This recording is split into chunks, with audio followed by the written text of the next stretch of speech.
Welcome to Docs Talk, episode 38. Today we have Dr. Wayne Gradman. Dr. Gradman is a retired vascular surgeon who has a new book called The Fall Guy, How to Keep Gravity from Ruining Your Day, published October 15th, 2024. Dr. Gradman shares lots of tips about how to prevent falls, factors associated with falls. There has not been a book written specifically about falls in the last few decades. We just really enjoyed this interview with Dr. Gradman. So glad he came on the show. As always, if you like the show, hit the like button, subscribe, share. We're trying to reach as many people as possible. Without further ado, here's our interview with Dr. Wayne Gradman. Dr. Gradman, good morning and welcome to the show. Thanks for being on. And wanted to ask you, how did you become interested in fall prevention? Well, that's easy because the truth is that in my middle ages, I started to fall frequently. And I call myself an uber klutz, which is nothing more than an oaf, over the top oaf. So I fell quite a bit. And I came up with the idea of the 20-foot rule. But really, I love to teach. I love to teach postgraduate medical students. And I carried that over into my practice, where I spent the time to help my patients learn why their lifestyle was leading to vascular disease, which was my specialty. So I was fortunate enough to win the Teacher of the Year award in 1998. And I think that my doing this book will probably help more people than I ever treated in my 40 plus years of practice, because I was doing piecework. I can reach a much wider audience with this. And so that's what led to my doing the book. Beautiful. And what you decided to go from vascular to this, beside your personal experience, you saw a lot of patients with this fall or a lot of, your book goes to a lot of your friends as well.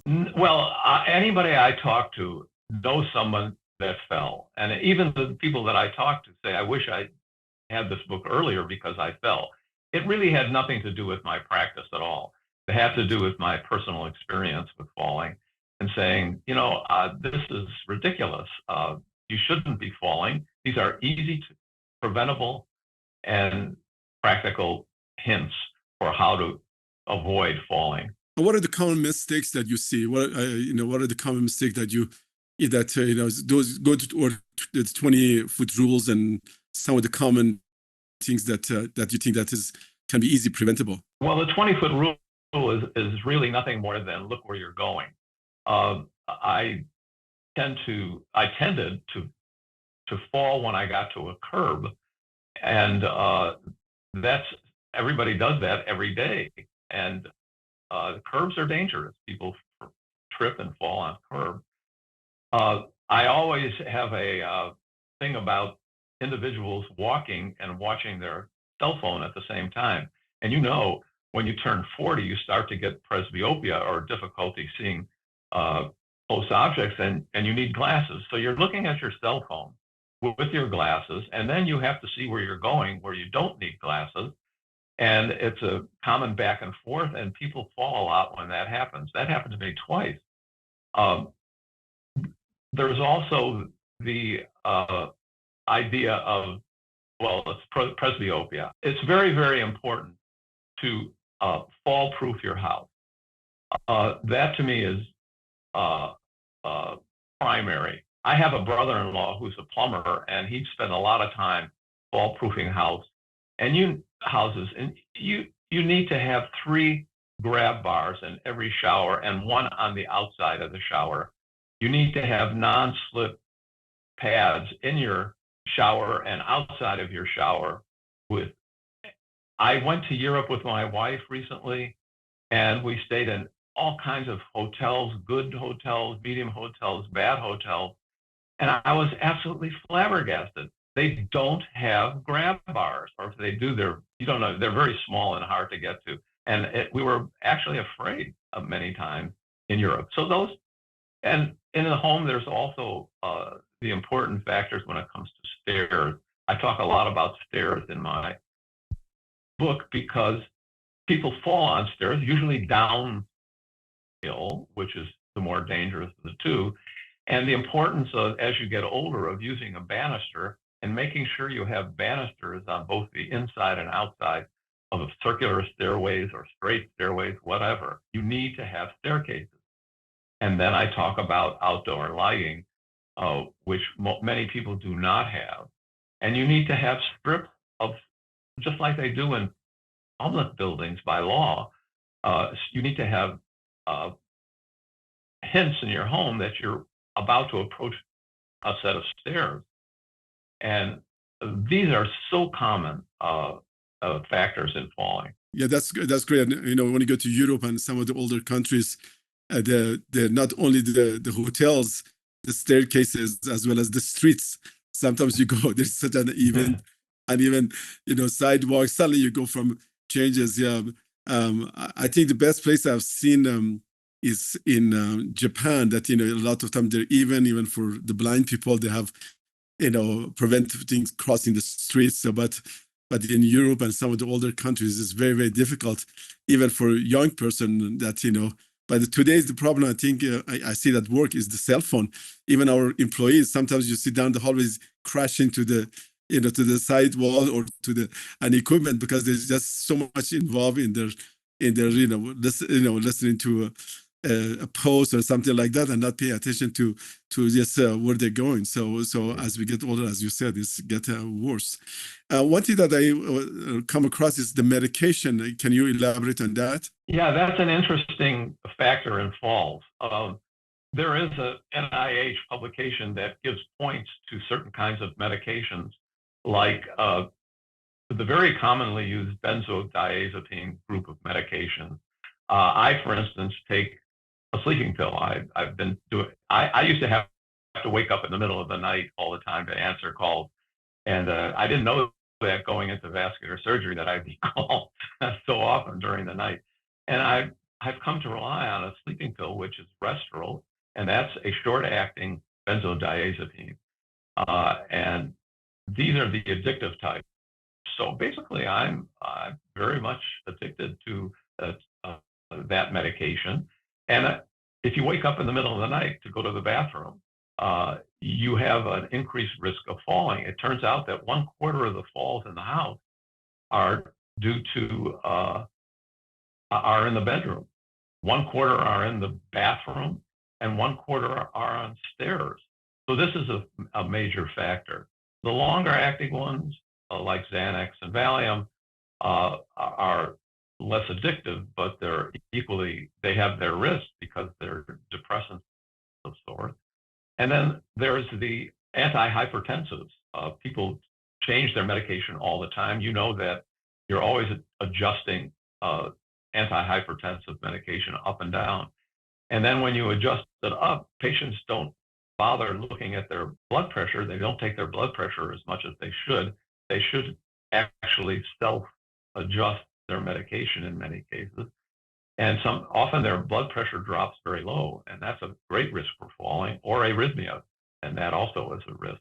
I know in your book you mentioned some surprising factors that folks may not be aware of that relate to falls. Can you mention a couple more just for the audience? Yeah, some people don't realize how important vision is to falls, and I firsthand I have that experience. I was about 50 years old. I think it was about 50, 60.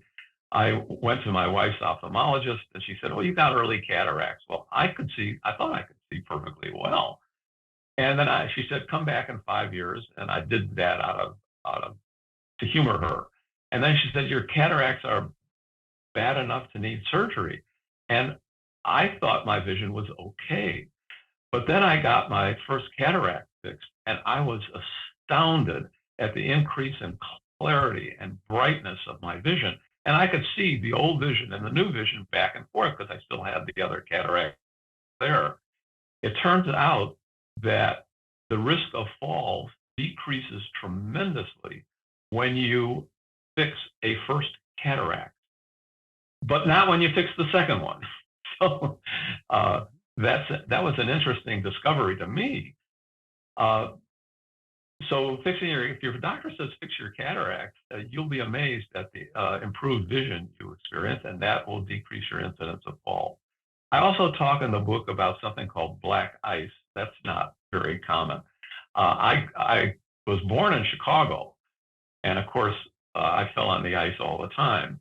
Uh, but when I came out to California, I didn't encounter ice. But I went to Eastern Europe a year or so ago, and I realized that I didn't say a word about ice in my book. And there's something called black ice, which is nothing more than ice sitting on asphalt. Asphalt is everywhere in a city. And you think you're going to be stepping on something that's solid because you see the black asphalt. And it's very slippery. It's amazing. Just watch people if they get close to asphalt and they fall. They take big strides. So that's one thing. And there are other factors. Friction of the shoes on the ice and on the different places as well. Oh, there are many ways to prevent falls on ice. First of all, when you get to stairs, that's terribly, terribly dangerous. And so if there's a banister there, you absolutely must use it. And if possible, try to walk in compacted snow to avoid walking on icy stairs. There's also taking small steps. I call them penguin steps or baby steps. Small steps have a benefit that can be explained with physics, but it's very important that first step is the one that's the big problem because you don't realize that you're on an icy surface. So just start to take small steps. And then you have shoes that are now being made with gritty soles. One of those is called Vibram Arctic grips. That you can actually walk up ice at a low grade, but you can actually walk up ice with these kinds of shoes. And then there are devices that you can put on your shoes, like exo spikes and yak tracks that fit on your shoe like a little bit like a glove, but it's more open, like a chain link fence with little spikes.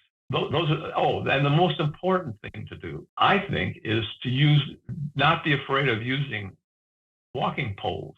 Poles have spiky ends, and if you use two poles, you'll have a three-way balance point that will prevent you from falling on ice. So those are critical things. Yeah, we live in Colorado, and we have lots of variability on weather, from black ice to snow to sort of slush. So we see all of those things, and it happened to myself as well. So yeah, no, those are great pointers. And I says, yeah, you're in California, but in this area you see all the variety of weather, all 4 seasons, and so it's a very common. So for the first snow, people fall, people get angina, and then comes the rain and sun and snow and slippery roads. So those are all good pointers. Another kind of footwear that I like very much for older people that bend down all the time and fall in the bedroom. I use Skechers a great deal in the home because it has a built-in shoehorn. So what you do is you just slip into the Skechers. You don't have to bend down to put on your shoes, and that can prevent falls. They're very, very helpful.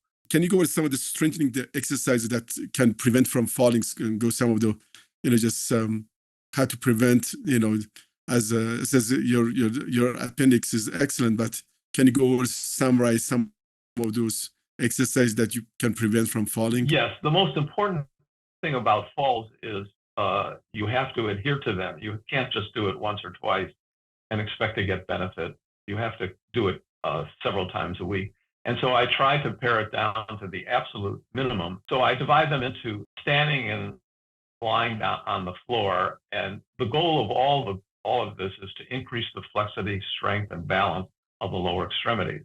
I hold on to something and just go down and rise up. And of course, you know that you're using your femoris muscles. And if you get the burn, you increase the strength of that muscle. Then stretching is very important. I put my feet behind me one at a time and stretch the back of your calf muscles. Then I stretch the femoris muscle by lifting my heel behind. And these are all common exercises. And then lunges are very, very helpful for both balance and strength. And then lying down, I try to exercise my hip, which is a joint that rusts up very quickly. And so I do external rotation, leg raises, and leg flexing. And those are the major forms of exercises. You can condense that into a very quick 10-minute exercise routine. It's one that you can do 3 or 4 times a week, and you will see you get tremendous benefit from that. That's not to rule out cardio. I saw your episode on high intensity training. I was blown away, but that's not my goal. My goal is for people to avoid falling, and the emphasis has to be on the lower extremities. And I've tried to pare it down to an absolute minimum. And also, you mentioned about Tai Chi in your book too. Sorry, Rob. That's okay. About the Tai Chi. When I was in China, they put music in the morning, and you see all elderly comes out of the assisted living, and they do sort of Tai Chi, and that has, I talked to some of the doctors, it says can prevent completely, and that a lot of the decrease the fall, as well as cardiovascular, as well as just being together exercising, that can help longevity. I love Tai Chi. The trouble is people don't have the time for it. I try to put this into an everyday person's routine. And if I were retired in China, I'd be out doing Tai Chi every day. But it's hard to do when you're either working or even when you're retired. You have to get a group together often. It's something that's good. It's been proved to be good to prevent falling, but it's not practical for most people. Yeah, they call it Tai Chi stretching and Tai Chi warm-ups, and I think I try to do them a couple of times a day. They're the same. There's similar stretching. Wonderful. Yeah, 5 to 10 minutes. Now you do the whole steps and all of that, and I think those simple things just get the joint moving, yin and yang, and at least make the day start well. So I'm sure. I think any exercise, any strengthening, anything that keeps the muscle tones, that I think will help us. Absolutely. There are 100 recipes for exercise, and mine is just one. It's just simply focused on the lower extremity. I agree with you 100% on Tai Chi. I think that's a wonderful introduction to the regimen.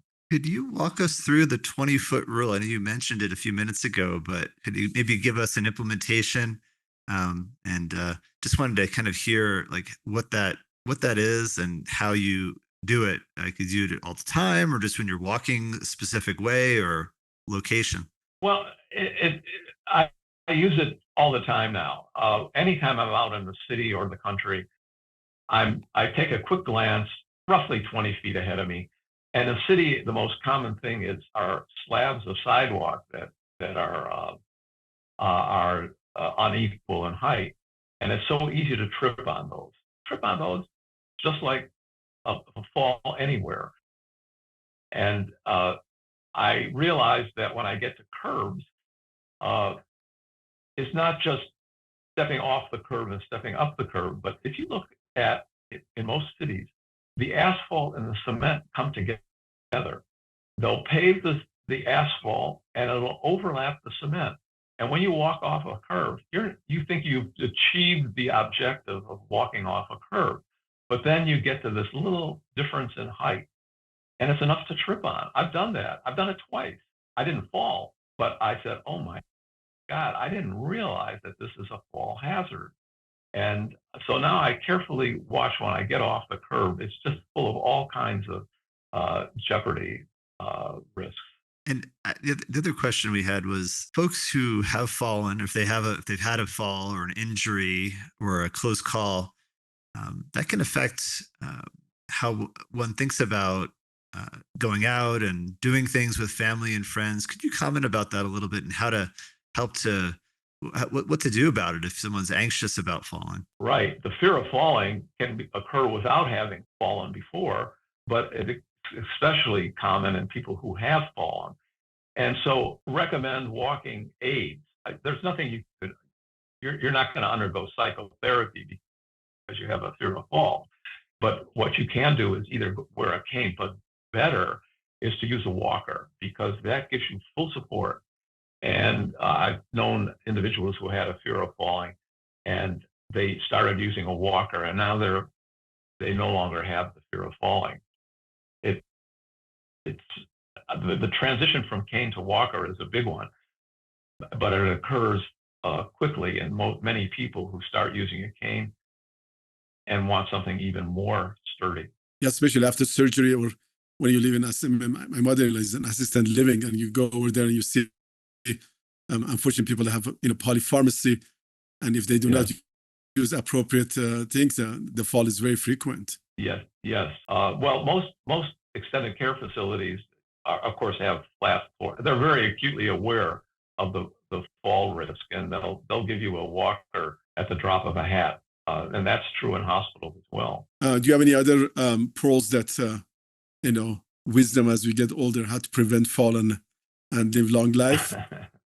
Well, my favorite subject, you haven't mentioned it yet, is Churchill. Oh, yes. I have a thing about Churchill. I thought I fell a lot. And then this last year, I went to Normandy for the 80th reunion of D-Day. And I spent some time in England going to his castle and to his place of residence late in life with Chartwell in southern England. And I said, I have to read about this guy. And my guide mentioned, oh, I have a 1-volume book for you. And I bought the 1-volume book, not realizing that it was a doorstopper. It was 1,000 pages long. And as I was reading that book, I discovered that Churchill fell far more than anybody else in history. I call him the patron saint of fall. When he's a little kid, he fell off his tricycle. He fell off his bicycle. He was playing tag with a friend, jumped off a roof thinking that the trees would stop his fall to the ground. He suffered a concussion, a ruptured kidney, and a spinal fracture. He had so many injuries. He dislocated his shoulder, so he couldn't play polo. What a loss that was for him. And but right in the middle of all that, his mother, who was Lady Jeanette Churchill, and she was an American. Churchill himself was both American and English. He had passports to both countries. And his mother was beautiful. She had the money. Father had the English title. And so that was what they did at the turn of the 19th century or the 20th century. And she was getting older, but she was very fond of Italian high spiked heel shoes. And so she wound up falling down some stairs. And what happened after that is probably the first obvious malpractice case I've ever seen. But the doctor first didn't elevate her legs. She got gangrene of one of her toes. You get that from certain types of fractures. And Winston stepped in and said, well, do it once and do it right. Well, he wound up doing a thigh amputation, which is a rather remarkable amputation for just gangrene of the toe. And about a week later, the stitch came off the artery, and his mother died. So she died because of a fall. But the way she got there was just awful. And then Winston Churchill was crossing the street, and this was after that, crossing the street in the United States, and looked left when he should have been looking right. After he got halfway across the street, got slammed by a car. And then before he died, he got a hip fracture. So I call him the patron saint. So he just fell right and left, and just an interesting history that no one knows about. And I read about Humpty Dumpty. Can you elaborate on that? Yeah. Well, Humpty Dumpty had a great fall, and I talk about that because I wanted to put some humor in the book. And he fell, and of course couldn't be put back together again. And then I talk about entropy of all things. I wander off. I love to wander off. There was a cannon that falls and it becomes an egg. Is that what I got? Well, during the English Civil War, which was like about 1649 1670 something, where Cromwell was in that, and uh, the royalists, the king had a big cannon that was sitting on a wall. They nicknamed it Humpty Dumpty, and then it fell and smashed. And then 2 centuries later, Lewis Carroll, the writer of Alice in Wonderland and Through the Looking Glass, decided to change the cannon into an egg, and the egg fell off. I thought that was fascinating because I never knew the story. So that's great. That's fantastic. I'm not sure if you cover it in the book or not, but about osteopenia and osteoporosis and falling. Could you comment if the Yes. risk, fracture risk, and other factors there? Yeah, that's a case where adding medicine helps, in contrast to trying to reduce the number of benzodiazepines and antihypertensives that you take. I had a dear friend that I like to believe that I told his doctor that you should be doing tests for osteoporosis because of when you fall, look how many old women fall and fracture their hip. And osteoporosis is so easily treated that frequent testing is necessary when you get older. Anyway, my friend fortunately was treated for osteoporosis the year before, aggressively, before he fell, but he fell forward on stairs, fractured his skull, got a concussion, was in coma for a week, and his doctor said, "You would be dead if I hadn't given you this medication," and he saved his life. So osteoporosis is a very important risk factor for morbidity in falls, and in this case, it avoided death, really. I also talk about the importance of fixing your back. I had this interesting, I see people all the time walking around hunched, imbalanced, and I had a long history of back problems. I had ruptured discs, and one required surgery. So my backs and even the hips started to hurt. And eventually, trying exercises and epidurals, they just didn't work. Honestly, I don't know why everybody has to go through that, but it's strongly recommended. And there are people that actually specialize in that. But I wound up in the neurosurgeon's office, and through a very simple operation, these days this is done through endoscopes. And I just woke up and I had zero pain. I referred to one of my doctor friends from medical school. The same doc, same thing happened. He got better and has absolutely no pain. And here's the interesting thing. My hip pain disappeared. I don't understand why. I thought I had hip arthritis.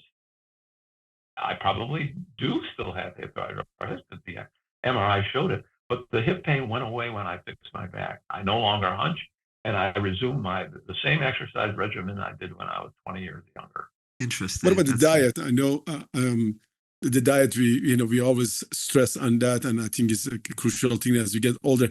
I go to some of the nursing home or some of the elderly patients that because of an accessibility to good food, and I think that's a part of their osteopenia and osteoporosis and to prolong. So what are your thoughts on the diet? Well, I do have a chapter on diet, and I myself have had weight issues in the past, and I did a lot of research on diet for this book, and I discovered that the diet that works best for me is just to eliminate all the refined carbohydrates, every one of them: bread, potatoes, rice, pasta. It's not a low carb diet by any means. I have fruit in the morning, but those refined carbohydrates are death on wheels. You lose weight, you keep it off. And I'm convinced of that. Also, exercise has been shown not to be a major factor in losing weight. This is very interesting research done with some very advanced physiological techniques. It turns out that when you exercise more, you use fewer of your basal, the calories you expend using for your basal metabolic rate. it turns out, which I didn't know, that more than half the calories that your body expends every day is on your basal metabolic rate, not what you do or not how much exercise you have. So that if your body cuts back on those calories, when you exercise, that fills that void. That's where you expend those calories. And so the most important factor is diet. And the corollary to that is you lose your weight, you have to keep up the diet to keep the weight off. I use a modified paleo diet. My son uses the keto diet, and both of them exclude refined carbohydrates. And that's my take on it. Now, there are 100 different theories, and you probably have your own, but those work for me. I kept my weight off. I lost like 35, 40 pounds, and I haven't gained an ounce since. Yeah, that's a common What about theme on our sodas? show is sugar, the perils of sugar as it's really the ultimate refined carb, and is such a detriment. We've had probably 20 plus episodes where we talk about the perils of sugar. So thank you for including that in your book. Yeah, thank you. I think the sodas, and I think special diet soda that is lots of the the minerals in the gut, as well as kills all the good bacteria, and it's just so common these days. Energy drinks and sodas and all of that. I think I think is one of the biggest one as well. No, you talked about osteoporosis, and even as an adult, you should be taking a little bit of calcium. I do it with yogurt. Other people do it with pills. But kids when they fall, they don't break bones because their bones are so strong. Right. They drink 3 cups of milk a day, and they're they're closer to the ground. That helps a lot. But we have to keep up our some form of calcium as we get older. I think that's true as well. Well, certainly, Dr. Gradman, where can our listeners find you, and do you have any other comments? Well, only one more comment. If you have time for it. Of course. Just don't read any articles that tell you there's a good way to fall. When you fall, you crash to the ground. There's very little you can do to get into a position or strategize how you're going to fall to the ground. There are articles like that get published in major newspapers and magazines, and they say, well, if you fall, then this is the way to fall. You really can't do that. When I fall, I just crash to the ground. As for my book, it's been 1 year publishing, 1 year writing the book, and 1 year publishing. And the publishing part is the hardest part. I decided to go with Amazon Books, and you can find the Kindle version of my book now on Amazon Books. My official publication date is mid-October. Can you tell us the titles again? Okay, it's called The Fall Guy, which is the same as the movie with Ryan Gosling, The Fall Guy. And my subtitle is How to Keep Gravity from Ruining Your Day. Well, thank you very much. We really enjoyed it. We learned a lot. And stay healthy. Well, Abbas and Robert, thank you so much for having me on your show. It's really a pleasure. And you guys are great.